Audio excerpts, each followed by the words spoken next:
नमो अरिहन्ताणं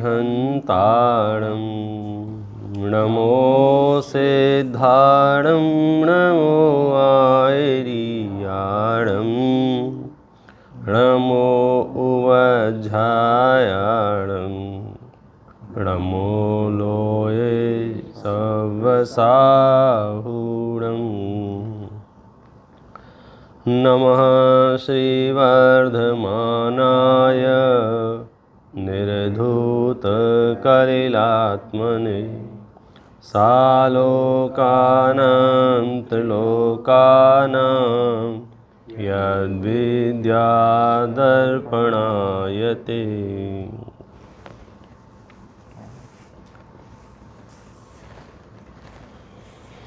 आचार्य भगवान श्री समंत भद्रदेव द्वारा विरचित यह रत्नकरंड श्रावकाचार ग्रंथ है।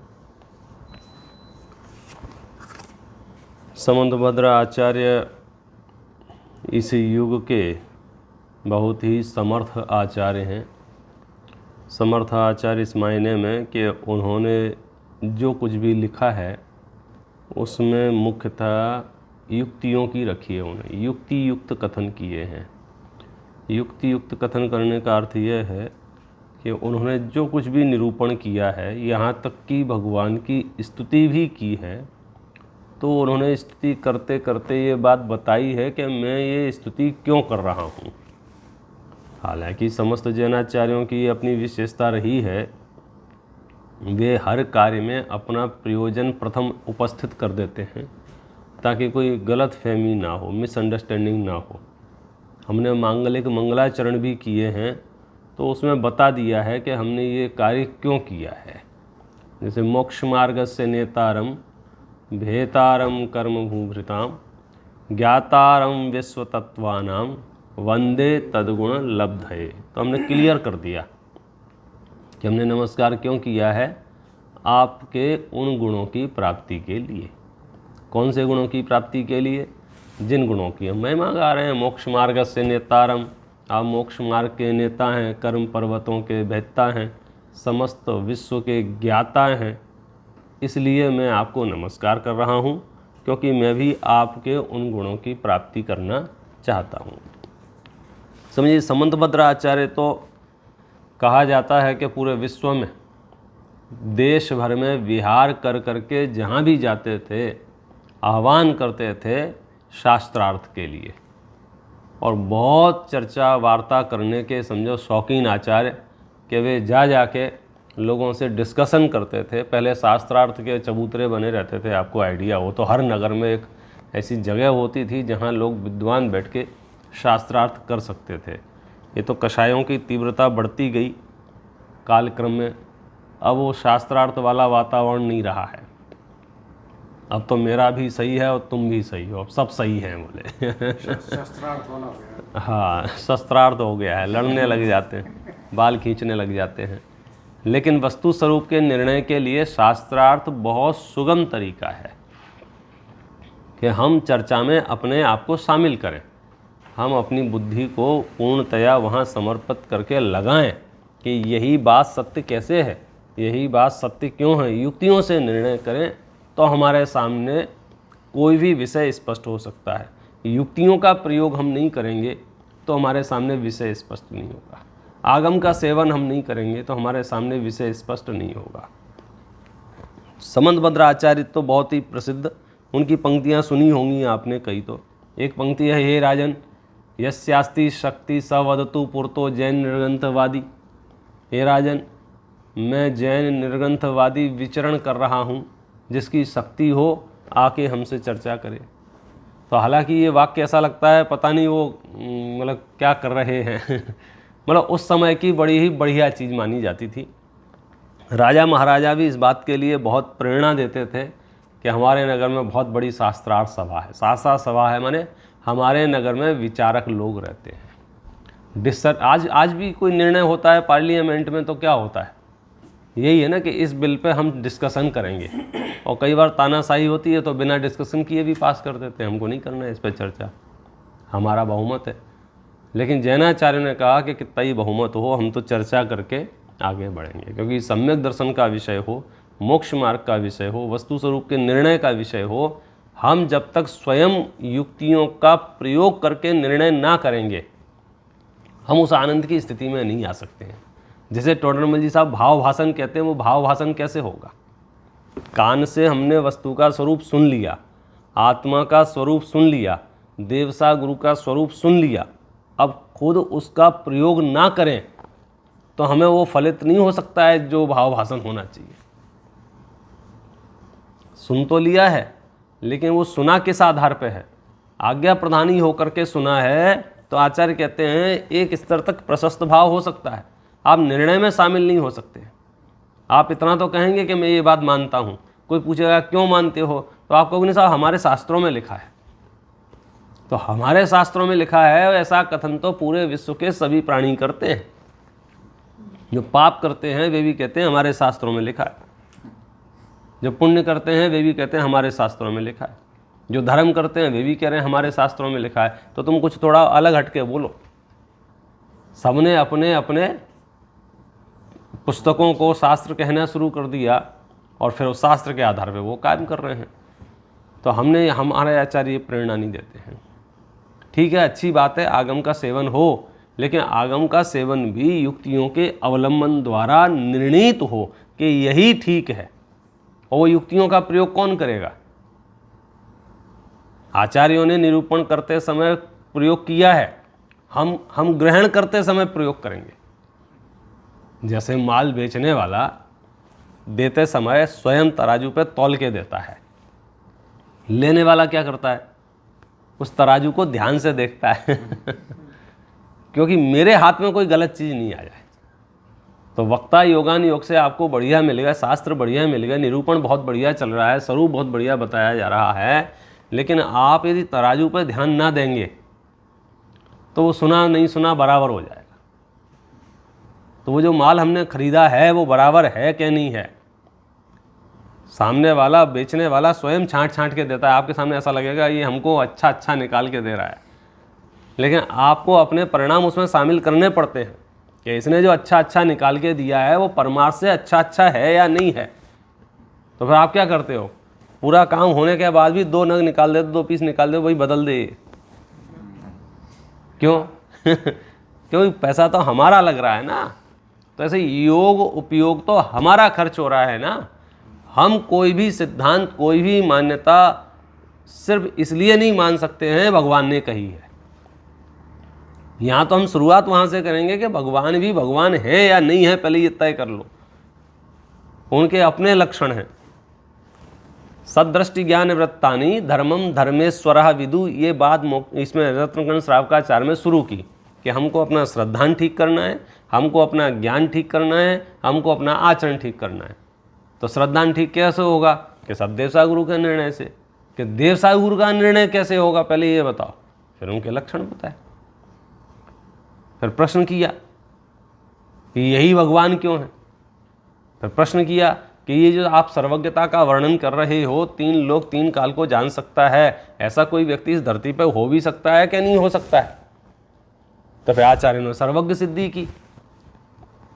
फिर बाद में ये विशेष सर्वज्ञ सिद्धि की कि ये सर्वज्ञता इन्हीं में हो सकती है। क्यों? क्योंकि बाकी के आपके जितने भी सिद्धांत हैं वो सर्वज्ञता आधारित सिद्धांत हैं। आपको सर्वज्ञता में ही ये डगमगाहट होगी तो आपको काम नहीं हो पाएगा।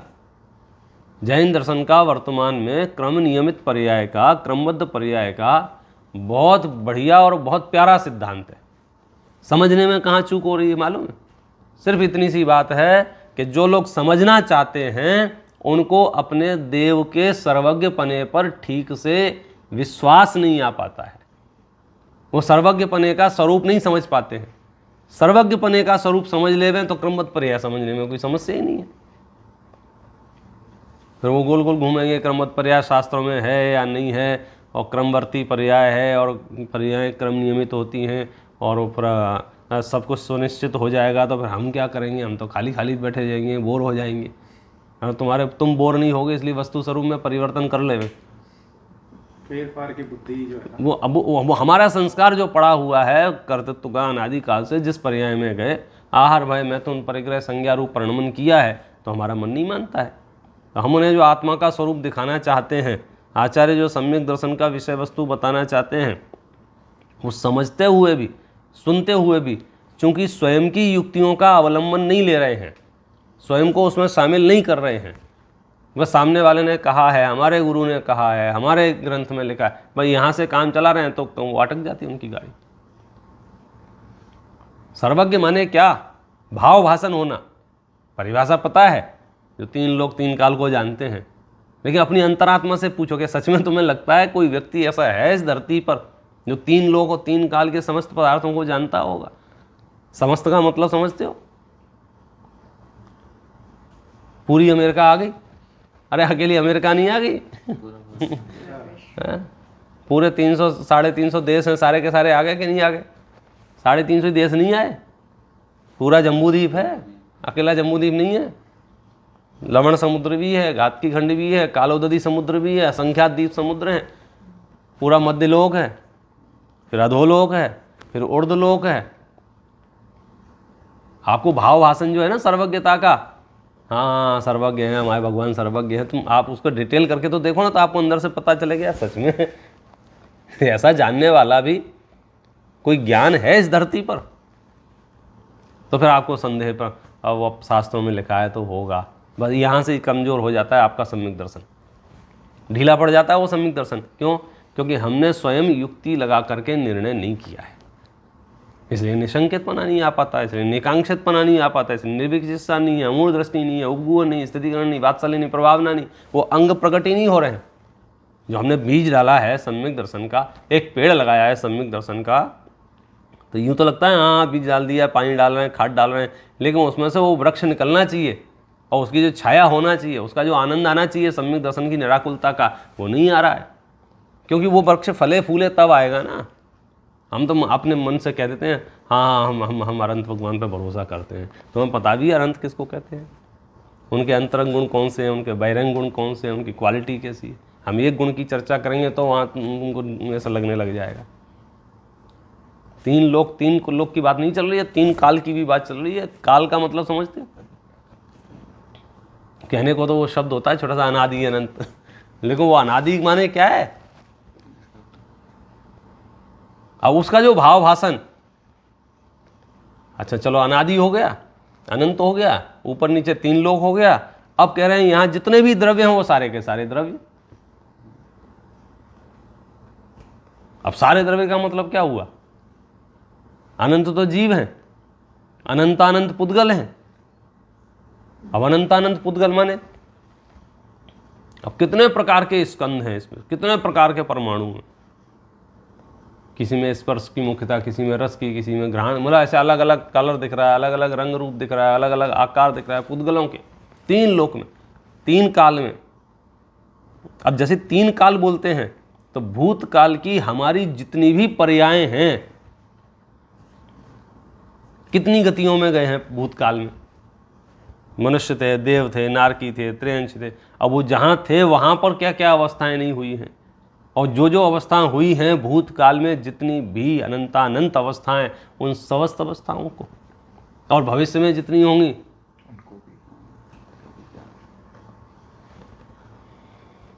हाँ 3 लोग को जानते हैं, 3 लोग को जानते हैं। वो ऐसे कहना और सुनना और उसके भाव भाषण में जाना।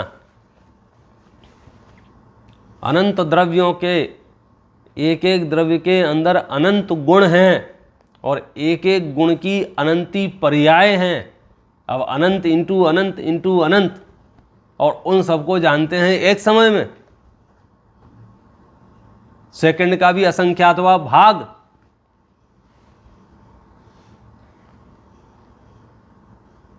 और आकुलता नहीं होती है रंच मात्र भी, क्योंकि मोह क्षयात, मोह का नाश कर चुके हैं, वीतरागता प्रकट हो चुकी है। अब ये सर्वज्ञता का यदि अंदर में श्रद्धान हो के ऐसी सर्वज्ञता होती है तो आपको क्रमबद्ध पर्याय 5 मिनट का काम है, आपका क्रम नियमित पर्याय 5 मिनट का काम है। हमें भगवान भी भरोसा नहीं है। हाँ जानते तो हैं, अब भूतकाल का तो पक्के से जानते हैं, भविष्य का, अरे भाई साहब भविष्य का अगर कच्चे से जानेंगे तो उन्हें सर्वज्ञ कौन कहेगा? गाथाएं हैं ना शास्त्रों में, कि जो पर्याय नष्ट हो गई हैं और जो पर्याय उत्पन्न नहीं हुई हैं, अगर ज्ञान उनको विषय ना बनाए तो उस ज्ञान को दिव्य ज्ञान कौन कहेगा? ऐसा मोटा मोटी तो हम भी जानते हैं, तो हम भी सर्वज्ञ हो गए। 3 लोक, 3 काल और उसमें रहने वाले समस्त द्रव्य, उसमें समस्त द्रव्यों के समस्त गुण यानी और उन गुणों के समस्त परिणमन को जो जानता है उसका नाम सर्वज्ञ है। और इस सर्वज्ञता का निर्णय हमने युक्ति युक्त तरीके से नहीं किया तो फिर हम आगे मोक्ष मार्ग कैसे पढ़ेंगे? यहाँ तो पहले ही लक्षण है परमार्थानाम आप्त आगम तपोभृताम, कि जो श्रद्धान करता है आप्त आगम तपोभृत का, तो सबसे पहले आप्त शब्द आया ना, आप्त का जो श्रद्धान करता है, आप्त माने जो वीतरागी सर्वज्ञ और हितोपदेशी हैं उनका श्रद्धान करता है। तो वीतरागता सर्वज्ञता हितोपदेशिता का जब विस्तार करते हैं तो पता चलता है कि कमाल हो गया। कैसे जानते होंगे? क्या गारंटी है जानते होंगे? तो फिर आचार्यों ने इतने प्रयोग करके हमको समझाए हैं, इतने प्रयोग करके समझाया, अगर हमें वो प्रयोग पता चले तो हमें सर्वज्ञता बहुत सरल हो जाती है। बहुत इसमें आ जाती हैं प्रतिबाधाएं कि हम नहीं मानते सर्वज्ञ होते हैं, हम नहीं मानते। तो उनसे पूछते हैं भैया तुम कौन तुम किस आधार पर नहीं मानते? तो आचार्य ने बाधक कारणों के अभावों की चर्चा करते हुए द्रव्य संग्रह में सर्वज्ञ सिद्धि की है। न्याय दीपिका आदि ग्रंथों में जैनाचार्यों ने अस्थि से सर्वज्ञ सिद्धि की है। सर्वज्ञ सिद्धि बहुत परम आवश्यक है अपने श्रद्धान के लिए। तो हम जिनेंद्र परमात्मा के दर्शन करने जाएं तो वो प्रतिमा जिनबिंब का दर्शन भी सम्यक दर्शन में कारण बनती है। सम्यक दर्शन के कारणों में है जिनेंद्र भगवान का दर्शन। कौन सा जिनेंद्र? प्रतिमा का दर्शन। क्यों? स्वरूप भाषित होना चाहिए ना, सिर्फ पाषाण का दर्शन थोड़ी उसमें सम्यक दर्शन में कारण है। उसकी जो मुद्रा है, उसकी जो विधि, उससे आपको ख्याल में आता है। उनके अंतरंग गुणों का वैभव नजारा नजर आता है, इसको बोलते हैं। फिर आप जानोगे द्रव्य पने से, गुण पने से, पर्याय पने से। हम उसको बहुत सरल करके, रत्नगंज श्रावकाचार्य है ना, श्रावकों के लिए जो कहते हैं हमें कुछ भी समझ में नहीं आता, उनको भी समझ में आ जाए उस भाषा में समझाया है। ये मेरे देव हैं, इनके अलावा देवत्व की कल्पना फिर नहीं होती है, क्योंकि स्वरूप समझ लिया ना। अब आपको सर्वज्ञता वीतरागता जहाँ मिले वहाँ कोई समस्या नहीं है। हम तो लक्षणों से बात करेंगे, देखो नाम से बात नहीं करेंगे। लक्षणों से बात क्यों करेंगे? क्योंकि वो लक्षण जहाँ आपको दिखें वहाँ आपका काम हो जाएगा। आचार्यों ने आत्मा का भी जो स्वरूप बताया है, शब्द रूप से तो अलग अलग जगह अलग अलग नाम होते हैं एक वस्तु के, लेकिन लक्षण अलग अलग नहीं होते। आपको नमक खोजना है, चाहे भारत में खोजें, चाहे अमेरिका में खोजें, चाहे चाइना में खोजें, आपको 2 मिनट में मिल जाएगा। कैसे? जिसमें खारापन होगा वो नमक है।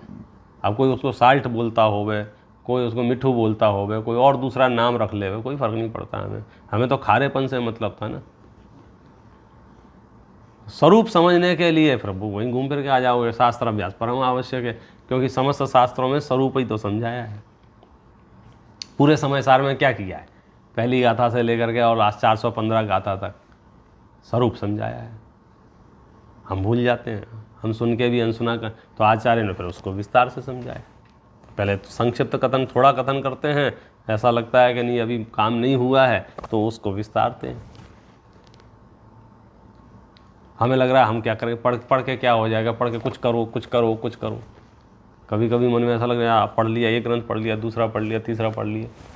यहाँ कह रहे हैं कि वो भाव भाषण जो होगा, वो सम्यक दर्शन का जो पहला ही लक्षण है ना, श्रद्धान निर्मल कैसे होगा, कि तरह ज्ञान निर्मल होगा तो श्रद्धान निर्मल होगा। पूरे विश्व में आत्मा के ध्यान करने की होड़ सी चल रही है, समझो। ये अध्यात्म का दौर चला ना, सबको आत्मा को जानना है, आत्मा को देखना है, आत्मा का ध्यान करना है। तो आत्मा का ध्यान करने जो बैठ जाते हैं, प्रश्न उनसे यही पूछा जाता है कि आप जो ध्यान करने बैठे हैं उस आत्मा का स्वरूप परिचय है क्या नहीं है। यदि स्वरूप परिचय नहीं है तो फिर ध्यान किसका होगा?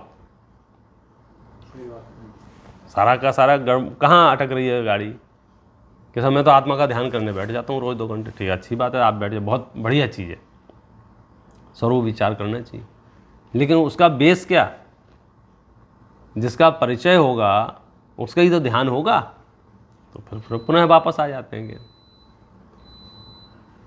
और ये गुणस्थान जो बात करेंगे, ये चर्चा सारी प्रारंभ करेंगे, बिल्कुल दिमाग में से भाई निकाल दो, हम तो श्रावक हैं, हम तो गृहस्थ हैं, और हमें क्या। भाई साहब, गृहस्थ को आचार्यों की नज़र से देखो, वो आपके अंदर बहुत पोटेंशियल देख रहे हैं बहुत ज़्यादा। आप समझ लो, संबंधभद्र आचार्य तो श्रावकों को, गृहस्थों को ऐसे ऐसे श्लोक लिखे इस रत्नगंज श्रावकाचार्य में, जिसमें ये कह रहे हैं कि वो निर्मोही गृहस्थ मोक्ष मार्ग में स्थित है, उस मुनि से लाख गुना भला है जो मोह सहित है। ये एक मैं आपको ये देखो 33 नंबर का श्लोक है। गृहस्थो मोक्ष मार्गस्थो निर्मोहो नैव मोहवान अनगारो ग्रही श्रेयान निर्मोही मोहिनो मुने। जिसने घर छोड़ दिया, परिवार छोड़ दिया, कुटुंब छोड़ दिया, बाहर निकल गया है, लेकिन अंतरंग से मोह का परिणाम नहीं गया है, ऐसे मोही मुनि से वो श्रावक श्रेष्ठ है जिसने मोह का त्याग कर दिया है, मतलब जिसने सम्यक दर्शन अंगीकार कर लिया है। इतनी महत्वपूर्ण चीज़ है ये सम्यक दर्शन। समस्त शास्त्रों में, समस्त ग्रंथों में जहाँ भी आप जाओगे, सबसे पहले आपको इसी का सामना करना पड़ेगा, सम्यक दृष्टि बनना पड़ेगा, क्योंकि उसके बिना मोक्ष मार्ग प्रारंभ नहीं होता है। और जिसके पास सम्यक दर्शन है वो मोक्ष मार्ग में स्थित है। हर एक विद्वान ने, हर एक, आप कोई भी ग्रंथ उठा के देखो, बनारसी दास जी तो कितनी महिमा कर रहे हैं, जिसके अंदर भेद विज्ञान जन्म ले लेता है, जिसके अंदर आत्मा का स्वरूप समझ में आ जाता है, उसको कह रहे हैं कि ये मोक्ष मार्ग में केली करने वाला है। केली करने वाला मतलब मोक्ष मार्ग का खिलाड़ी है, ये खेल खेलने वाला। मतलब खेल में जो उत्साह होता है खिलाड़ियों को, भोजन छोड़ दें, पानी छोड़ दें, बच्चों को भी देखो ना खेलने के लिए कैसे दौड़ते हैं, तो ऐसे ज्ञानी जी मोक्ष मार्ग में भेद विज्ञान के लिए दौड़ते हैं। वेद विज्ञान जग्यो जिनके घट शीतल चित्त भयो जिमी चंदन केली करें शिव मार्ग में जग माही जिनेश्वर के लघु नंदन। किसकी बात कर रहे हैं? गृहस्थों की, श्रावकों की। मतलब गृहस्थपना, श्रावकपना कोई बहुत बढ़िया चीज़ नहीं है, मुनिपना सर्वश्रेष्ठ है, तथापि गृहस्थपने में कुछ हो ही नहीं सकता है। गृहस्थ कुछ करते ही नहीं है, खाली पीली बैठे रहते हैं विषय कषाय में, ऐसा नहीं है। गृहस्थ के भी मोक्ष मार्ग की शुरुआत हो जाती है। श्रद्धान तो सम्यक होता ही है ना, ज्ञान तो सम्यक हो ही जाता है ना। तो 3 रत्नों में से 2 रत्न का उद्घाटन तो गृहस्थ अवस्था में हो सकता है कि नहीं हो सकता है? तो भले आदमी जितना काम हो सकता है उतना तो कर ले। वो सीधा प्लानिंग करे बैठा नहीं, अब तो अब सीधा जब दीक्षा होगी तभी हम करेंगे।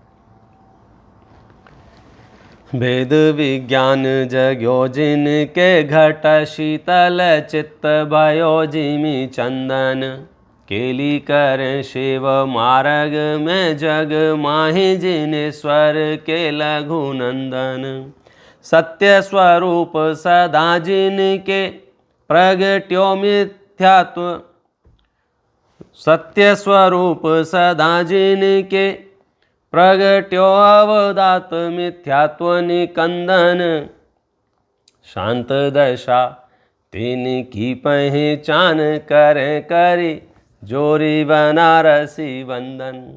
धोख देने को तैयार है किसको? सम्यक दृष्टि को। सम्यक दृष्टि माने अब श्रद्धान परिवर्तन, और वो भी श्रद्धान परिवर्तन कैसा? वस्तु स्वरूप के अनुकूल। अब उसके आनंद की स्थिति हम इसलिए अंदाजा नहीं लगा पा रहे कि हाँ ठीक है, हम सुनने को ही या श्रवण करने को ही या विकल्पों में थोड़ा बहुत विचार करने को ही जो धर्म समझ रहे हैं ना, तो उसका आनंद नहीं आ पा रहा है। हमने जो विकल्पों में वस्तु का स्वरूप ग्रहण किया है, यदि उसको युक्ति से निर्णय तक पहुंच जाएं फिर आप देखो उसका वीतरागता जन्म लेती है, शुद्धता प्रकट हो जाती है, मोक्ष मार्ग प्रारंभ हो जाता है। अनंतानुबंधी तो चली ही जाती है ना, टेक्निकल भी तो अनंतानुबंधी जाएगी, मेरे चारित्र में निर्मलता कुछ तो आएगी। अभी नहीं आ पा रही है, नहीं आ पा रही है, मतलब अभी आवश्यकता है काम करने की। किस दिशा में काम करने की आवश्यकता है कि जो हम पढ़ रहे हैं, सुन रहे हैं, समझ रहे हैं, उसको सटीक भाव भाषण करने की आवश्यकता है। बस हमने इतना तो सुना कि आत्मा द्रव्य कर्मों से, भाव कर्मों से, नो कर्मों से रहित है। तो वो द्रव्य कर्म, भाव कर्म, नो कर्मों से जो रहित आत्मा है, उसकी जो शुद्धता है, उसकी जो प्रतीति है, वो कैसी है? शब्द तो वही रहेंगे शास्त्रों में, शब्द नहीं बदले जाएंगे। हमारा क्या होगा, हम उसमें शामिल हो जाएंगे, हम उसके भावों को समझने लग जाएंगे, हम उसके स्तर को समझने लग जाएंगे। हमको जो इफेक्ट दिख रहे हैं ना, वो कषायों में दिख रहे हैं, जो चीज़ें दिख रही हैं बाहर में दिख रहा है। अब हम इतना सुनते हैं फिर भी हमको आनंद तो आ ही नहीं रहा है। सुनने का आनंद नहीं आता है। आनंद किसका आता है? समझने का आनंद आता है। 7 भयों से मुक्त है सम्यक दृष्टि। अब कैसे है 7 भयों से मुक्त? क्योंकि वस्तु स्वरूप स्वीकार कर लिया है। और 7 भयों से मुक्त नहीं है तो वस्तु स्वरूप स्वीकार नहीं किया है। आचार्य तो बहुत सरल करके ये बात समझाने की कोशिश कर रहे हैं कि हम जो कुछ भी कह रहे हैं उसे आप अपने बुद्धि के स्तर पर युक्तियों का प्रयोग करके निर्णय करो, तो फिर आपको सब सांसद। और हर जगह ये प्रयोग करना पड़ेगा आपको। शुरुआत कहाँ से की? देवसा गुरु से शुरुआत की है। यही देव हैं ऐसा निर्णय कर, और देव में फिर उनकी गुणों का वर्णन किया, गुणों में फिर उनकी युक्तियों का वर्णन किया। है भरोसा? वो भरोसा मैंने अब उसमें भी बारी की है कि हमने कहा ना भरोसा है, तो आपने डर के हाँ है भरोसा नहीं। मतलब गुरु कह रहा है इसलिए भरोसा है, ऐसी बात नहीं है। अपन ये आपने तो इतने 20 साल से 30 साल से पढ़ाई कर रहे हो, लिखाई कर रहे हो, आप जो कह रहे हो सही ही कह रहे होगे। ये मामला जैन दर्शन का नहीं है। यह कितना ही भारी गुरु क्यों ना हो सामने, यह मामला युक्तियों का है, निर्णयों का है।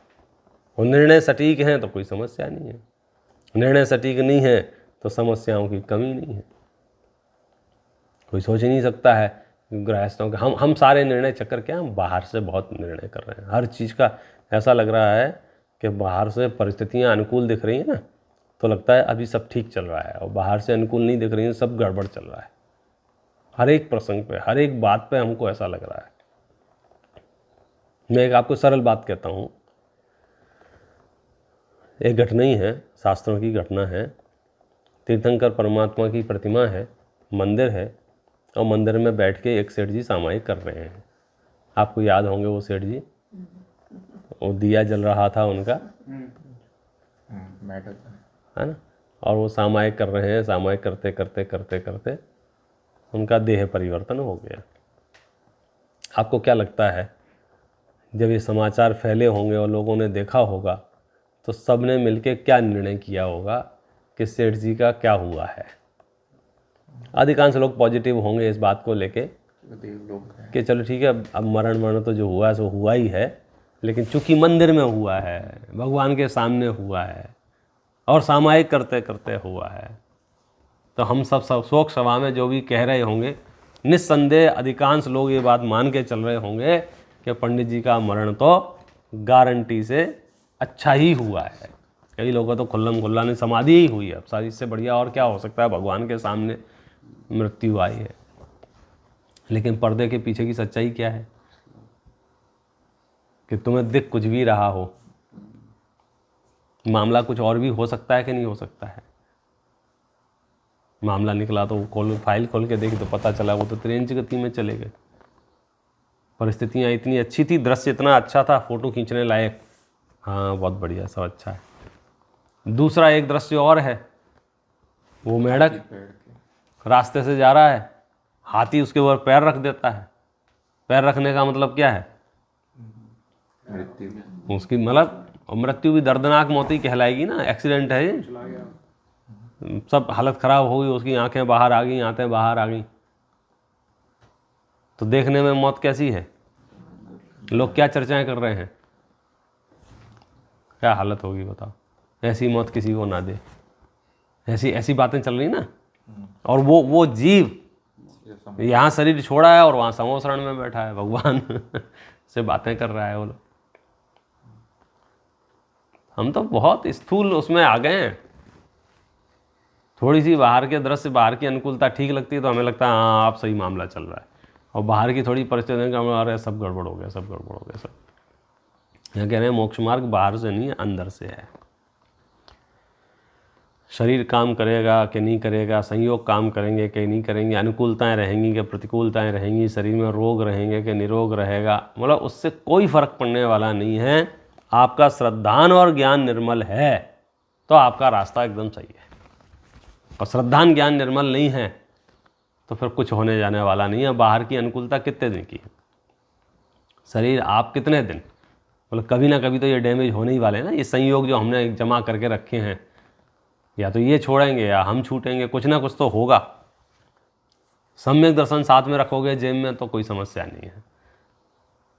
सम्यक दर्शन साथ में रखोगे माने अपने श्रद्धान को यदि वस्तु स्वरूप के अनुकूल रखा तो वहाँ कोई समस्या नहीं।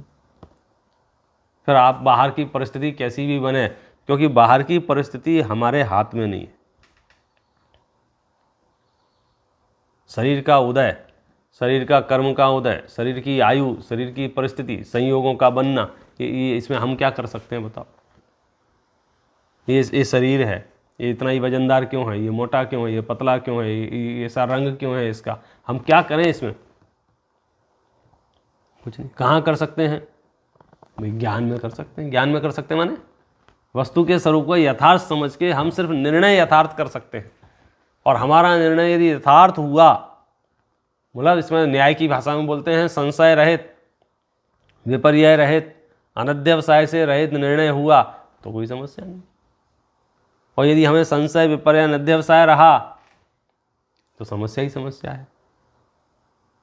हम शास्त्रों के कथनों को सुनते हुए भी यदि हम उसमें अपने आप को शामिल कर लेवें, इस बात को लेकर शामिल कर लेवें, यह ऐसा ही है हर जगह हर जगह। जैसे आत्मा की सर्वज्ञता के बारे में कहा ना कि अनंत अनंत अनंत अनंत, आत्मा के स्वयं के बारे में। अब आत्मा अनंत गुणों का धनी है। अब अनंत गुणों का मतलब क्या होता है, आप अनंत गुणों की बात कर रहे हो।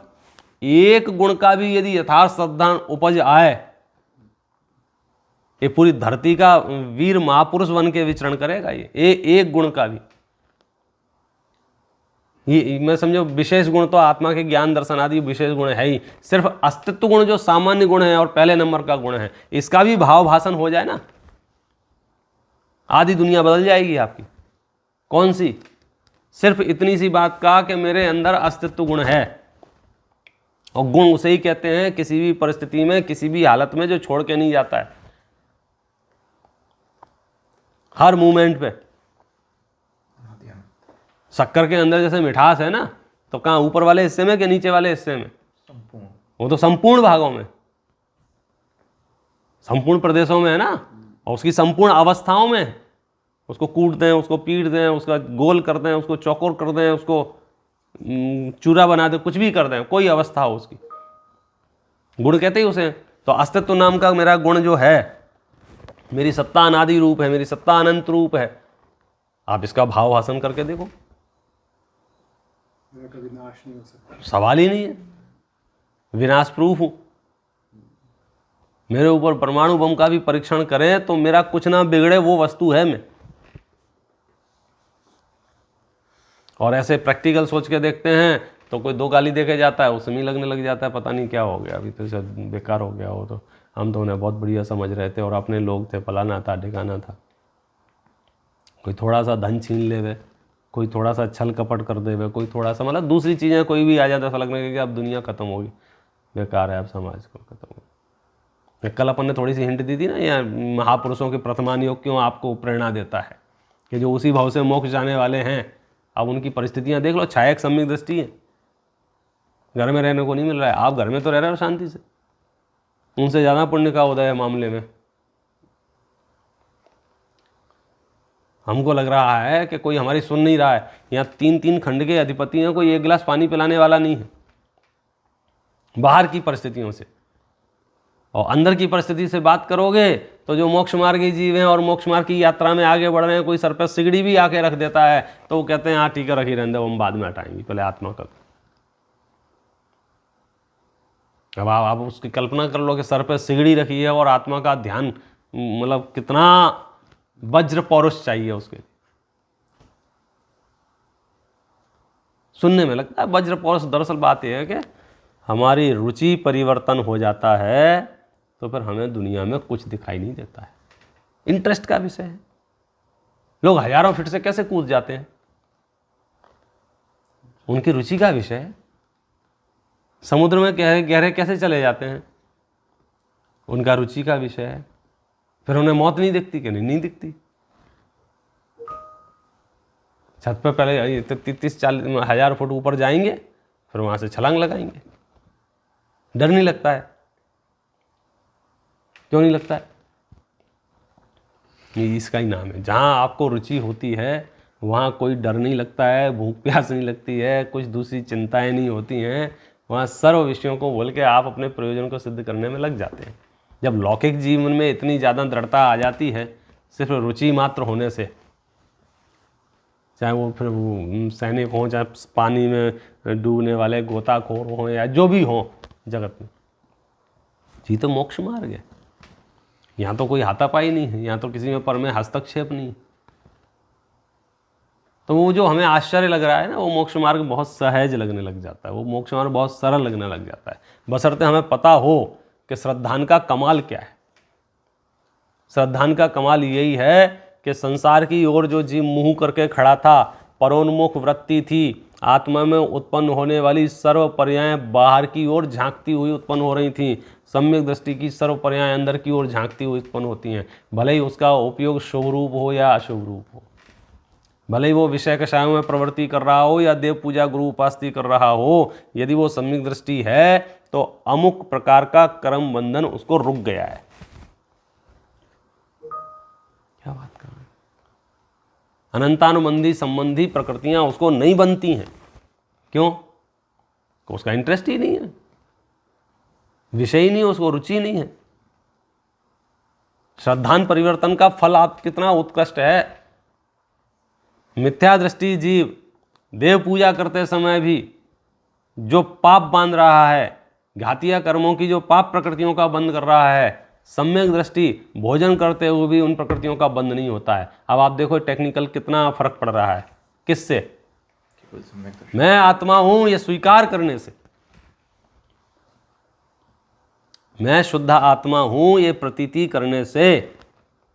मैं शरीर नहीं, शरीर तो जाने दो, संयोग तो जाने दो, आत्मा में उत्पन्न होने वाले चिद विकार भी आत्मा की सत्ता से बाहर हैं। अब आगम शैली का कथन है कि आगम आत्मा में ही उत्पन्न हुए हैं, तो भी अध्यात्म शैली में सीधा क्या कह दिया, ये अलग है, मैं अलग हूँ, मेरा इनसे कोई संबंध नहीं है। क्योंकि मैं इनसे संबंध रखता हूँ तो फिर लालन पालन पोषण का प्रसंग आ जाता है, फिर ध्यान रखो उनका। आपने जैसे ही कहा इससे आपका कोई संबंध है कि हाँ है, तो बस अब आपका सर्कस शुरू हो गया। इसलिए आत्मा का स्वरूप समझाते समझाते समय सार में तो एक श्लोक आ गया सीधा से, नास्ति सर्वोपि संबंध, 200 नंबर का श्लोक है। मेरा किसी से कोई संबंध नहीं।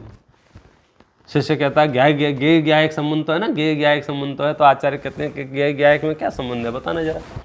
ज्ञेय में है, ज्ञायक में है। ज्ञेय ज्ञायक संबंध के संबंध है क्या? नाम का ही संबंध है। तो संसारी जीवों के हाथ में पड़ गया तो हर चीज के पीछे वो अपना एक ठप्पा लगा देते हैं। ज्ञेय ज्ञायक संबंध जो है वो कोई संबंध है क्या? संबंध में क्या होता है, लेन देन होता है। भाई समधी है, दामाद है, ससुर है, ये संबंध है। इन संबंधों में क्या चलता है, कुछ ना कुछ इन्वॉल्वमेंट है ना एक दूसरे के परिणामों में, विचारों में, क्रियाओं में। लेकिन ज्ञेय ज्ञायक जो संबंध है वहां क्या लेना देना है? तो शीशे में झलकते हुए पदार्थ जैसा है। हाँ, तो शीशे का पदार्थों का आपस में क्या लेना देना है? शीशा कहता है मेरे में झलका हो, या पदार्थ कहते हैं कि मैं झलक रहा हूं। कोई नेतागिरी नहीं ना यहाँ। ज्ञान में गे आ रहे हैं, ये नेचर है मेरा। इसमें क्या संबंध है? दिक्कत तो है कि अनादिकाल का जो कर्तृत्व पड़ा है ना, वो जानने में भी कर्तृत्व लगाना चाह रहा है। मेरी मर्जी होगी तो जानूंगा, मेरी मर्जी होगी तो नहीं जानूंगा, जबकि जानने में भी तेरी मर्जी चलने वाली है नहीं। तदावरणी कर्म का क्षयोपशम होगा, जानने में आएगा। तदावरणी कर्म का क्षयोपशम नहीं होगा, जानने में नहीं आएगा। तेरी आंखों के सामने वस्तु पड़ी होगी, तुझे नहीं दिखेगी ज्ञानावरण कर्म के उदय से, और तेरी आंखों में पट्टी भी बांध देंगे, तुझे साफ नजर आएगी वस्तु ज्ञानावरणी कर्म के क्षयोपशम से। अब ये जुगाड़ में लगा है, मैं नहीं जानूंगा, मैं नहीं जानूंगा, मैं नहीं। तेरे हाथ में नहीं है जानना नहीं जानना। गेय तो झलकेंगे ना, बस समझ ये लो कि गेयों के झलकने से तुम्हें क्या समस्या है। हमने उसको समस्या बना दिया है, तो हम उसको ट्रेनिंग लेने जा रहे हैं। कोई ऐसा प्रोसेस बताओ जिससे मेरे ज्ञान में गेय ना आए। अरे आत्मा को जड़ करोगे क्या भाई? दर्पण में कोई पदार्थ ना झलके तो फिर उसको दर्पण कौन कहेगा? दर्पण नाम खत्म हो जाएगा उसका, तुम्हारी सत्ता खत्म हो जाएगी यदि तुम परद्रव्य को नहीं जानोगे तो। मैं परद्रव्य को जानूं ऐसी इच्छा बंधकारक है, लेकिन परद्रव्य जानने में आ रहे हैं, इससे आत्मा में कुछ गड़बड़ हो गई है, ये मान्यता भी अज्ञान रूप है उसका सब। तो दुनिया कितनी सरल हो जाती है अगर हम सबको मिला लेवे ना। मैं सम्यक दर्शन की मैंने चारों परिभाषाओं पर बिना कहे आपसे डिस्कशन किया। पहले देवसा गुरु के श्रद्धान को सम्यक दर्शन कहा, फिर तत्वा श्रद्धान को सम्यक दर्शन कहा, फिर स्वपर भेद विज्ञान को सम्यक दर्शन कहा, फिर आत्मानुभूति को सम्यक दर्शन कहा। और ये चारों परिभाषाएं सुनने में चार हैं, काम तो एक ही हो रहा है ना। ले देखे, जैसे हम सीधे सरल शब्दों में कह रहे हैं, वस्तु का स्वरूप समझ रहे हैं, जैसा है वैसा समझने का प्रयास कर रहे हैं। और जैसा है वैसा समझने के प्रयास में जिस क्षण आपने स्वीकार कर लिया हाँ ऐसा ही है, उद्घाटन हो गए। और जहां आपने नखरे बताए नहीं नहीं ऐसा नहीं, ऐसा भी है, ऐसा नहीं, ऐसा भी, ऐसा नहीं, ऐसा भी है। हमारी सिंगल बीमारी है कर्तृत्व की, जो हमें पता नहीं चल रही है। सिर्फ कर्तृत्व की सिंगल बीमारी है। कर्तृत्व माने परद्रव्यों में हस्तक्षेप की। और जहां जहां हमारा हस्तक्षेप का निषेध आता है वहां वहां हमें वीकनेस लगती है, कमजोरी लगती है। तो फिर अलग अलग शब्दों के नाम से हम बीच में सामने आ जाते हैं। नहीं साहब वो पुरुषार्थ का क्या होगा, फिर मैं क्या करूँगा, फिर मेरा तो कुछ काम रह ही नहीं जाएगा। मैं तो पूछता हूँ आनंद भगवान क्या कर रहे हैं, जरा बताओ क्या कर रहे हैं? सोचो, आप शांति से बैठ के सोचो, अनंत भगवान कर क्या रहे हैं? खा रहे हैं, पी रहे हैं, चल रहे हैं, घूम रहे हैं, या वो तो 18 दोषों से रहित बता दिया आपने, छुत प्रपाशात ये सब खत्म हो गए उनके। तो नहीं साहब लौकिक तो कोई काम नहीं कर रहे हैं, तो क्या कर रहे हैं? तो अल्टीमेटली बोलो क्या जवाब आएगा? बैठे हैं आत्मा में लीन है, अपनी आत्मा में लीन है। अच्छा, आत्मा में लीन माने कैसा लीन है? हमारी जो आत्मा की लीनता की बात कर रहे हैं ना, उसमें तो क्या हो रहा है, जैसे लोग कुत्ते पाल लेते हैं ना, तो उनके हाथ में जंजीर होती है, तो कुत्ते भागते हैं और वो कुत्ते को कंट्रोल करते हैं, पकड़े रहते हैं। तो हमें तो ऐसा लग रहा है कि हमारे अभ्यास के कारण से हमारा मन विषय के छायाओं में भागता है, और हम जबरदस्ती शास्त्र के रस्सी से या देव के या मंदिर के या सामायिक के या ऐसे करके हम अपने मन को रोके रखते हैं। अथवा चलो और आगे बढ़ेंगे तो आत्मा में रहेंगे, चलो मैं अब सब कामों को छोड़ के आत्मा में लीन हो जाता हूँ। तो यहाँ भी हमें आंशिक कर्तृत्व का पोषण दिखता है, लेकिन वहाँ तो ऐसा भी नहीं है अनंत अवस्था में कि उनका उपयोग कहीं भाग रहा हो विषय कषायों में और वो बचा करके उनने आत्मा में लीन कर रखा हो। जैसे बच्चे को होमवर्क कराने बिठा देते हैं ना ज़बरदस्ती, तो क्या होता है, जैसे होमवर्क कराने बिठाते हैं तो उसका खेल कूद बंद हो जाता है, उसका स्क्रीनिंग टाइम रुक जाता है। लेकिन जैसे होमवर्क पूरा होगा वो फिर चालू हो जाएगा। तो ऐसे हमारा जो आत्मलीनता वाली जो बात करता है, हमको ऐसा लगता है कि हम जबरदस्ती आत्मा को आत्मा में लीन करते हैं। अनंत की बात करो आप, क्योंकि परम धर्मात्मा वही है हमारी दुनिया में। तो उनकी जो आत्मलीनता है वो कैसी है? उपयोग को खींच तान के आत्मा में लाना नहीं पड़ता है, क्योंकि खींच तान है तो वो कि जिनका बाहर जाए, बाहर जाते ही नहीं। तो क्या करते हैं? उनके पुरुषार्थ है कि नहीं है? क्या वो पुरुषार्थहीन है? तो वहां तो कहोगे साहब वीर्यांतराय कर्म के क्षयोपशम के वहां तो क्षय हो गया ना, तो वहां तो अनंत पौरुष है। अब अनंत पुरुषार्थ किस बात में है? अब पुरुषार्थ में हमें क्या लग रहा है? वो जद्दोजहद लग रही है, सहज परिणमन पुरुषार्थ नहीं लग रहा है। जगत में पुरुषार्थ शब्द व्यापार करने के अर्थ में और सेवा मतलब दूसरे शरीर आदि अन्य क्रियाओं के करने के अर्थ में उसको बहुत डाल दिया ना। तो जब ये पुरुषार्थ शब्द आता है तो ऐसा लगता है कि चलो उठो कुछ, हाँ सोचो, यह कहने के कुछ मत करो। वो अनंत परमात्मा पुरुषार्थ पूर्वक आत्मा को जान रहे हैं। अब पुरुषार्थ पूर्वक आत्मा को जान रहे हैं माने राग द्वेष अंश मात्र है नहीं, तो आंशिक राग द्वेष रूप विकल्प नहीं उठ रहे हैं उनको। हम जो आत्मा को जानने का प्रयास करते भी हैं तो वो संकल्प विकल्प रूप आत्मा को जानने का प्रयास करते हैं, लेकिन उनने तो आत्मा को जान लिया ना और लीन है, 24 घंटे लीन है। तो वहां तो अब कर्तृत्व तो अंश मात्र भी नहीं ना अनंत परमात्मा के। मैं इसलिए सबसे भारी उदाहरण ले आया कि उसमें अब आपको कोई संशय नहीं होगा। मुनिराज का कहता, सम्यक दृष्टि का कहता तो आपको थोड़ा बहुत लगता। अभी अनंत परमात्मा तो 24 घंटे आत्मा में लीन है, 365 दिन आत्मा में लीन है। अब कहेंगे शादी अनंत काल तक आत्मा में लीन है, तो शादी अनंत काल तक पुरुषार्थ चालू है। किस बात का पुरुषार्थ चालू है? सहज मतलब मैं तो उसमें ये भाव भाषण कराना चाह रहा हूं, उसमें पुरुषार्थ में कर्तृत्व कहां है? और हम सब की बड़ी भारी मूर्ता यही है कि हम पुरुषार्थ में कर्तृत्व खोज रहे हैं, परद्रव्य में हस्तक्षेप खोज रहे हैं। तो वैसे ट्रेंड है ना, हाँ, बचपन से ही तो हमको वो इसका ये पक्ष समझना पड़ेगा। उसका निषेध नहीं है।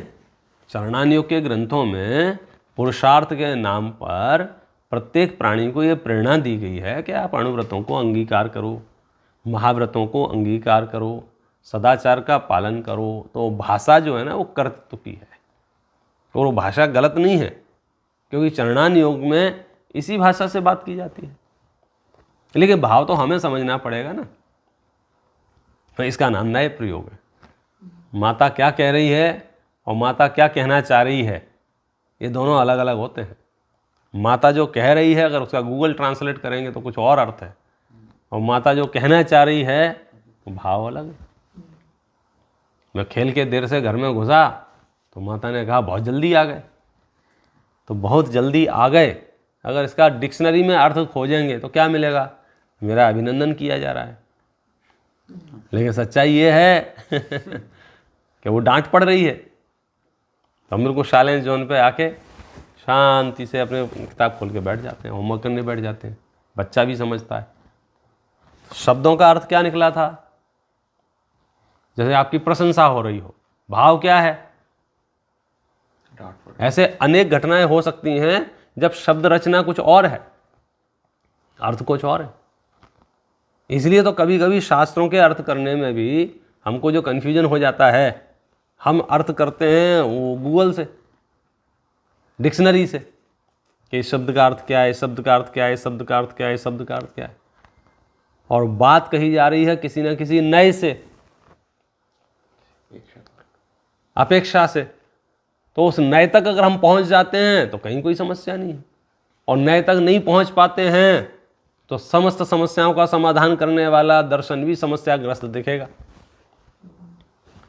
पूरे विश्व को सौहार्द का पाठ पढ़ाने वाला भी, धर्म दर्शन के अनुयायी भी आपस में असौहार्द रख सकते हैं, क्योंकि हम नहीं समझ पाए। हमने अपने मंदिरों के बाहर फोटो तो लगा लिए, शेर गाय एक साथ पानी पी रहा है, लेकिन दो मनुष्यों को एक साथ बिठा दो, देखो कैसे। नहीं, क्यों? क्योंकि हम उस नए तक नहीं पहुंच पाए, बस उतनी सी बात है। और सम्यक दृष्टि होने के लिए संबंधभद्र आचार्य का जो एंगल है वो यही है कि हम जो देव का, शास्त्र का, गुरु का, आत्मा का, जिस विषय का भी हम वर्णन कर रहे हैं, आपको अपने श्रद्धान को उस रूप करना है।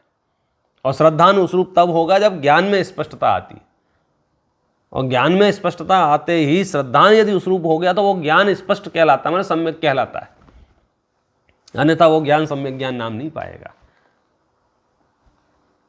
तो हमें क्या करना है, फिर आप वहीं करने पे आ गए कि हमें तो मतलब निचली भूमिका में टोडरमल जी साहब ने एक बात बहुत प्यारी कही कि साहब आप जो कह रहे हो ना कि परद्रव्य को जानने से राग द्वेष नहीं होते हैं, परद्रव्य को जानने से राग द्वेष नहीं होते। बोले कोई शिष्य बोला कि मुझे तो हो आते हैं। तो टोडरमल जी कहा कि तुम्हें हो आते हैं तो तुम परद्रव्य को मत जानो, ये तुम्हारी पर्सनल कमजोरी है। जब तुम्हारी भूमिका बढ़ेगी तो तुम्हें नहीं होंगे। जैसे नई नई कोई साइकिल सीखता है तो बार बार एक ही बात कहते हैं ना कि सीधे देखो, सीधे देखो, सीधे देखो। सीख जाता है चलाते चलाते तो फिर कोई समस्या नहीं है, फिर वो साइकिल भी चलती रहती है और बैलेंस भी बना रहता है और इधर उधर भी मुंडी चली जाती है। तो टोडरमल साहब तो यही कह रहे हैं कि तुम्हें शुरुआत में ऐसा लगेगा कि हमें कुछ नहीं, इतना सहज है कि कहीं कोई करना ही नहीं पड़ रहा है, क्योंकि इस विश्व का इकलौता दर्शन है जो स्वभाव रूप बात कर रहा है, जहाँ तुम्हें कुछ नहीं करना है। तो कभी कभी तो जवाब आएगा तो क्या हाथ पे हाथ रख के बैठ जाएं, तो आचार्य भी कहेंगे हाँ अब तुम सही पकड़े आप देख लो, चाहे वो सामायिक हो, चाहे काय उत्सर्ग हो, चाहे प्रति कोई भी धार्मिक की क्रिया हमारी है क्या उसमें, पहले हाथ पे हाथ रख के शांति से बैठो, सहज परिणमन जो होगा उसका नाम धर्म होगा। क्यों? क्योंकि वहाँ हिंसा का परिणाम नहीं आएगा, वहाँ झूठ का परिणाम नहीं आएगा, वहाँ चोरी का परिणाम नहीं आएगा, वहाँ कुशील का परिणाम नहीं आएगा, वहाँ परिग्रह का भाव नहीं आएगा। वहाँ क्या होगा? वहाँ क्षमा रूप होगा, आर्जव रूप होगा, सत्य रूप होगा, शौच रूप होगा, संयम रूप होगा। वहाँ मामले इधर उधर भागने वाले नहीं होंगे, हमारा उपयोग भटकता है। मतलब मामला बहुत पेचीदा है नहीं सम्यक दर्शन का। क्यों पेचीदा नहीं है? क्योंकि उसमें तुम्हें कुछ करना नहीं है। हवाई जहाज बनाना कठिन है, क्यों? इतना सामान चाहिए ना। सम्यक दर्शन सरल है, क्यों? कुछ चाहिए नहीं ना, सब सामान है ऑलरेडी। हाँ हमको उसमें कुछ अब आप समझ लो यही है बैड हैबिट। कर्तृत्व की इतनी आदत पड़ गई है, इतनी आदत पड़ गई है, कोई कह रहा है कि शांति से बैठ जाओ तो वो शांति से बैठा नहीं जा रहा है। उसमें कह रहा है कि अब शांति से मुझे कुछ काम दो, वो जिन्न जैसा हो गया है, मुझे काम दो, मुझे काम दो, मुझे काम दो। यह कह रहे हैं कि समता भाव रूप रहो ना, सहज रखो। अब सहजता एकदम पकड़ में नहीं आती है, लगा हाँ ठीक है तुम तो ऐसा कह रहे हैं। जैसे प्रमादी होने को नहीं कह रहे हैं, निठल्ले होने को नहीं कह रहे हैं, विषय कषायों में प्रवर्तने की प्रेरणा नहीं चल रही है। सहज रहने का मतलब ये नहीं है कि लौकी खाओ, आलू खाओ, तुम सहज रहो, कोई फर्क नहीं पड़ता हमें, ऐसी बात नहीं चल रही है। सहज रहने का ये मतलब ये है कि हम जो परद्रव्य में हस्तक्षेप करने की प्लानिंग करते रहते हैं या कर्तृत्व पोषण करते रहते हैं, वो वस्तु स्वरूप के विरुद्ध है। हम जो हर पल हर क्षण भयभीत रहते हैं, कोई आके मेरा अहित ना कर दे या कोई आके हित कर दे, वे बोले ये चिंतन ही वस्तु स्वरूप के अगेंस्ट है। परद्रव्य में हस्तक्षेप तो उसके कहने के मतलब ये है कि हमारे संकल्प विकल्पों से तो परद्रव्य में इतना सा भी परिणमन नहीं होता है, और ये बात हमें हजम नहीं होती है। क्योंकि 10-20 साल से जिस शरीर में रह रहे हैं, योग अनयोग की बात है कि हमने जब जब कहा कि चलो तो चलने लग गया, उठो तो उठ गया, बैठो तो बैठ गया, बोलो तो बोलने लग गया। तो हमें ये भ्रम इतना मजबूत हो गया है कि इस शरीर का संचालक तो मैं ही हूँ, जबकि पर्दे के पीछे की सच्चाई ये थी, शरीर का एक परमाणु के भी परिणमन तुम्हारी मर्जी से नहीं हुआ है। हाँ, ये अलग बात है कि शरीर का जो परिणमन होना था उस काल में तुमको भी वही विकल्प आए थे, तो समान विकल्प होने से, समकालीन भाव होने से ऐसा लगा, तो लगना अलग चीज़ है, होना अलग चीज़ है। मुझे लगे पानी बरस जाए तो वो लगेगा कि हाँ मैंने सोचा था इसलिए बरस गया। मेरे सोचने का पानी बरसने का आपस में कोई संबंध नहीं है।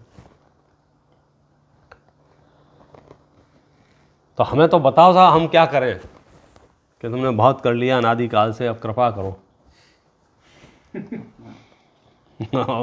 ये बात सुनने में समझने में जितनी सरल लग रही है ना उतनी ही सरल है सच में, कि तुमने बहुत कर लिया है। गति गति में हर जगह परद्रव्य के हस्तक्षर रूप परिणाम इतने किए हैं और वर्तमान में भी कर रहे हो। अभी भी मिथ्यात्व लिए घूम रहे हो कि कोई द्रव्य किसी द्रव्य को नुकसान पहुंचा सकता है, कोई द्रव्य किसी द्रव्य को लाभ पहुंचा सकता है, कोई किसी को सुखी दुखी कर सकता है, कोई किसी का जीवन मरण कर सकता है, कोई किसी का उपकार अपकार कर सकता है। ये श्रद्धान अंदर में लिए घूम रहे हो, माने आप मिथ्या दर्शन को साथ में लिए घूम रहे हो। सम्यक दर्शन क्या कहता है? कोई किसी में हस्तक्षेप कर ही नहीं सकता है। अब कोई स्थूल बुद्धि हो, नवीन श्रोता हो बेचारा, तो उसके सामने ये चर्चाएं करना थोड़ा भारी पड़ जाती हैं, उसे बड़ा अटपटा लगता है, ये क्या हो रहा है। इतनी सी भी नहीं चलेगी परद्रव्य में तुम्हारी, इतनी सी भी।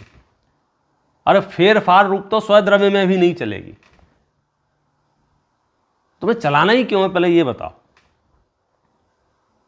तुम्हें चलाना क्यों है? तो जो मोही जीव है ना, उसका मन नहीं मानता है चलाने में ना, और निर्मोही है उसे नहीं चलाना है। दुनिया में भी बहुत जो आग्रही लोग होते हैं ना, ऐसा ही होना चाहिए, ऐसा ही होना चाहिए, ऐसा ही होना चाहिए। ये आग्रही कहाँ से होते हैं? कि अंदर में जो तीव्र इच्छा है वो उनको आग्रही बना रही है। हमारे अंदर अंश मात्र भी बाह्य प्रकृतित्व रहेगा तो हम स्वरूप संपदा का अवलोकन नहीं कर पाएंगे। आत्मस्वरूप संपदा का अवलोकन करने का सबसे सुगम रास्ता यही है, छह द्रव्यों को स्वतंत्र परिणमन करते हुए देखने की ताकत पैदा हम अपने अंदर कर लेंगे। और वो ताकत ऐसे नहीं कि हमने कहा और आपने मान लो, युक्तियों से, और अंदर का ऐसा अटूट विश्वास जागृत होना चाहिए कि हाँ ये जो बात कही गई है 100% वस्तु का स्वरूप ऐसा ही है, कोई द्रव्य किसी द्रव्य में हस्तक्षेप कर ही नहीं सकता है। फिर आप निर्भरता और आनंद और सहजता, निराकुलता, वीतरागता, जितने भी अच्छे अच्छे शब्द हैं शास्त्रों के, वो सारे घटित हो जाएंगे। और नहीं तो एक नहीं दिखाई देगा। हर जगह ऐसा लगेगा नहीं ऐसा नहीं, ऐसा होना चाहिए, बस खत्म, आपकी पिक्चर के बंद। जहाँ आपने टांग अड़ाई वस्तु स्वरूप गड़बड़ा जाएगा। 6 द्रव्यों का अनादिकाल से स्वतंत्र परिणमन चल रहा है। एक एक द्रव्य अपने आप में परिपूर्ण है, कहीं कुछ करने की गुंजाइश नहीं। इसलिए अपने अनंतानंद तीर्थंकर उस सर्व कर्तृत्व का नाश करके जैनेश्वरी दीक्षा अंगीकार करके जंगलों में घुस जाते हैं। हमें कुछ नहीं करना है। वो जो 28 मूल रूप कर्तृत्व है वो कर्तृत्व नहीं है, वो सहज है। क्योंकि जिसकी मनोदशा जैसी होती है बाह्य वृत्ति उसकी वैसी ही सहज होती है। क्रोधी व्यक्ति की मनोदशा कैसी होती है? अनंत क्रोध की। तो बाह्य वृत्ति कैसी होगी उसकी? दुर्वचन कहेगा, पत्थर फेंकेगा। क्षमाशील व्यक्ति की बाह्य वृत्ति कैसी होगी? देख के चलेगा, देख के उठेगा। तो जो 28 मूल गुण है ना, वो तो अंतरंग के उनके जो शुद्धता प्रकट हुई है उसका रिफ्लेक्शन है। और शुद्धता प्रकट ना हो तो फिर वो रिफ्लेक्शन थोड़ी रहता है। फिर तो वो ज़बरदस्ती की खींचतान होती है। फिर माइक से बोलना पड़ता है, तुम्हें पता नहीं हम कितनी मेहनत करते हैं, हम एक टाइम भोजन करते हैं, हम इतना कष्ट सहते हैं, हम ऐसा करते हैं। ये आपको वो भार रूप लग रहा है ना रास्ता, मतलब कहीं चूक हो रही है। तो रास्ता बड़ा आनंदमय है, वो रास्ता बड़ा सहज है, स्वाभाविक है। इसलिए हम मतलब ये समझ लो इस मामले में विश्व के सबसे भाग्यशाली प्राणी हैं कि हम आचार्यों के नज़दीक बैठ के, शास्त्रों के नज़दीक बैठ के 2-2 हज़ार साल पहले जो श्लोक और गाथाएं लिखी गई हैं उनके अर्थ को जानने की, समझने की कोशिश कर रहे हैं। और न केवल जानने समझने की कोशिश कर रहे हैं बल्कि अपने श्रद्धान को भी उस रूप परिणमा रहे हैं। परिणमा क्या रहे हैं? सहज ऐसा योग बना है कि मैंने केवली की वाणी मुझे सुनने को मिल रही है और मेरा श्रद्धान उस रूप हो रहा है। अरबों मनुष्यों में से मेरा भाग्य जगा तो मेरे सामने ये ग्रंथ आए और उन ग्रंथों की गाथाएं मेरे ज्ञान में आई, और ज्ञान में गाथाएं आने से मेरा परिणमन भी उस रूप सहज हो रहा है। उस परिणमन का नाम सम्यक दर्शन, वस्तु व्यवस्था स्वीकार कर रहा है। अच्छा, जिसके अंदर में ऐसा चैतन्य सदन का निवास घूमता होवे, ऐसे आत्मा के अनंत गुणों का वैभव जिसको नजर आता हो, तो उसकी बाह्य दशा भी बड़ी उत्तम होती है। अब जो बाह्य दशा उत्तम होती है उसको श्रावकाचार कह देते हैं। फिर वो कहता है नहीं नहीं, बोले आप हमको 1 महीने तक कहीं नहीं जाना है, कहीं नहीं जाना है, ये दिग्व्रत हो जाएंगे। संकल्प ले लेता है, प्रतिज्ञा रूप हो जाता है, दृढ़ हो जाता है। तो वो बाह्य जो मनोदशा प्रकट होगी वो अंतरंग वैभव का रिफ्लेक्शन है। कभी कभी वैराग्य बहुत बढ़ रहा होता है तो बाहर में अणुव्रत आदि ले लेता है, महाव्रत आदि ले लेता है, तो भी इसी आत्मा का अभ्यास करता है। कार्य तो शुद्धात्मा के अवलंबन से उत्पन्न होने वाली जो वीतरागता है उससे होगा। वो होने पर व्रतादि सहज आएंगे ही आएंगे। कदाचित तुझे जल्दी है तो व्रतादि ले ले, व्रतादि लेकर के भी यही पुरुषार्थ कर। हमें कोई व्रतादि के होने नहीं होने की कोई प्रॉब्लम नहीं है। हमारी प्रॉब्लम ये है कि अंतरंग में वीतरागता की उत्पत्ति वृद्धि पूर्णता का मार्ग है ये। और अंतरंग में वीतरागता की उत्पत्ति वृद्धि पूर्णता जो है ना, तो उत्पत्ति की बात करेंगे तो वस्तु स्वरूप की समझ से चालू होगी। ये तत्वार्थ है, ये देवसा गुरु है, ये स्व और पर का भेद विज्ञान का विषय है, ये आत्मा की अनुभूति है। ऐसा सरल और सहज मोक्ष मार्ग है, हम सबको प्रकट हो। इस मंगल भावना से अभी की बात अपन विराम करते हैं। बहुत बढ़िया।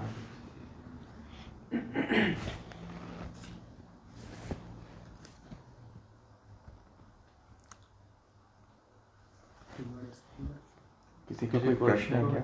आई थिंक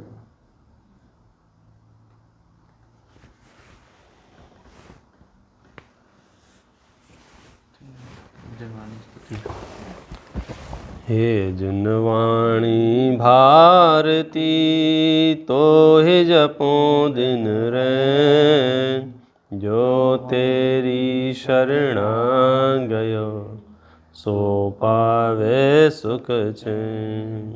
जावाणी के ज्ञान ते सूझे लोकालो, सो वाणी मस्तक नमु सदा देत हूँ गो, सदा देत हूँ गो।